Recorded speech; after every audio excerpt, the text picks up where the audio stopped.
આમ આદમી પાર્ટીના નેતા સંજયસિંહને સુપ્રીમ કોર્ટે જામીન આપતા જિલ્લા આમ આદમી પાર્ટી દ્વારા ડીસા બગીચા સર્કલ પાસે ફટાકડા ફોડી વિજયોત્સવ મનાવ્યો। દિલ્હી લીગર પોલીસે કેસમાં આપ નેતા સંજયસિંહને રાહત મળતા ડીસામાં આપના કાર્યકરો ખુશી વ્યક્ત કરી હતી। આપના આગેવાનોએ ફટાકડા ફોડી વિજયોત્સવ મનાવી ભ્રષ્ટાચારની લડાઈમાં તેમને પહેલી જીત મળી હોવાનું જણાવ્યું હતું। દિલ્હી લીગર પોલીસે કૌભાંડમાં આપના નેતા અને રાજ્યસભાના સાંસદ સંજયસિંહને સુપ્રીમ કોર્ટે તેમને જામીન આપ્યા છે। આમ આદમી પાર્ટીના સાંસદ સંજયસિંહને સુપ્રીમ કોર્ટમાંથી જામીન મળ્યા છે, ત્યારે ડીસા સહિત સમગ્ર બનાસકાંઠા જિલ્લામાં આપના કાર્યકરોમાં ઉત્સાહ છવાયો હતો। ડીસામાં પણ સાંઈબાબા મંદિર આગળ આપના આગેવાનો અને કાર્યકરોએ ભેગા થઈ ફટાકડા ફોડી વિજયોત્સવ મનાવ્યો હતો। એટલું જ નહીં, પરંતુ ભ્રષ્ટાચારની લડાઈમાં આમ આદમી પાર્ટીને આ પહેલી સફળતા મળી છે અને આગામી સમયમાં તેમના અન્ય નેતાઓ પણ જેલમાંથી જલ્દી બહાર આવશે તેવો આશાવાદ વ્યક્ત કર્યો હતો। આ અંગે નગર સેવક વિજય દવેએ જણાવ્યું હતું કે અમારા આમ આદમી પાર્ટીના રાજ્યસભાના સાંસદ અને નેતા સંજયસિંહને આજે જામીન મળ્યા છે। આમ આદમી પાર્ટી ભ્રષ્ટાચાર વિરુદ્ધની લડાઈ લડી રહી છે, તેવામાં આપના નેતાઓ પર ભ્રષ્ટાચારના આરોપો લગાવી તેમને જેલમાં પૂર્યા છે। અમારા રાષ્ટ્રીય સંયોજક અરવિંદ કેજરીવાલને પણ ભારત સરકારે જેલમાં પૂર્યા છે। ત્યારે આજે સુપ્રીમ કોર્ટે ખૂબ સારું જજમેન્ટ આપ્યું છે અને સંદેશ આપ્યો છે કે આ લોકો પર કોઈ આરોપ નથી, આ લોકો ઈમાનદાર છે અને તેમને ખોટા કેસમાં ફસાવવામાં આવ્યા છે। થોડા દિવસોમાં આપના બીજા નેતાઓ પણ જેલમાંથી બહાર આવશે અને સત્યની જીત થશે।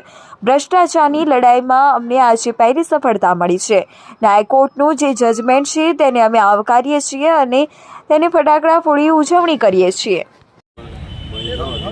આજે આમ આદમી પાર્ટીના નેતા અને રાજ્યસભાના સાંસદ સંજયસિંહને જામીન મળ્યા છે।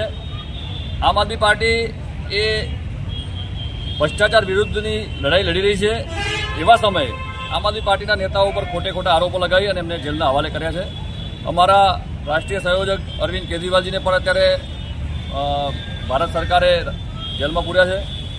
તો આજે સંજયસિંહને જામીન મળ્યા છે। સુપ્રીમ કોર્ટે ખૂબ સારું જજમેન્ટ આપ્યું છે અને એમને જામીન મળ્યા છે। તો આ એક એવું દર્શાવવા માગે છે કે ભાઈ આ લોકો પર કોઈ આરોપો નથી, આ બધા ઈમાનદાર છે અને આ લોકોને ખોટા ફસાવવામાં આવ્યા છે। તો એ આજે નક્કી થઈ ગયું છે। થોડા દિવસોની અંદર બીજા નેતાઓ જે અમારા જેલમાં છે એ પણ બહાર આવી જશે અને સચ્ચાઈની જે જીત છે એ જીત થશે।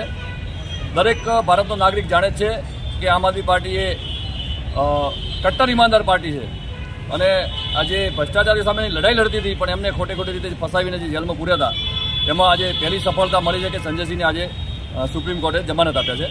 તો અમે આ સુપ્રીમ કોર્ટનું જે માન્ય ન્યાયાલયનું જે જજમેન્ટ છે એને આવકારીએ છીએ અને આજે ડીસા ખાતે એની અમે ફટાકડા ફોડીને ઉજવણી કરી છે, હર્ષની ઉજવણી કરી છે અને એક સંદેશો ફરી સમાજને આપવા માગીએ છીએ કે આ જે ઈમાનદારીની જે રાજનીતિ છે એ આમ આદમી પાર્ટી ચાલુ રાખશે અને ભ્રષ્ટાચારીઓ જે છે એમના સામે જ્યારે પણ લડવું પડશે ત્યારે અમે રોડ ઉપર ઉતરશું, રસ્તા ઉપર ઉતરશું અને મજબૂતાઈથી એમનો એક વિરોધ પક્ષ તરીકે મુકાબલો કરશું એવું આજે સમગ્ર ભારતીય જનતાને અમે આશ્વાસન આપીએ છીએ અને ગેરંટી આપીએ છીએ।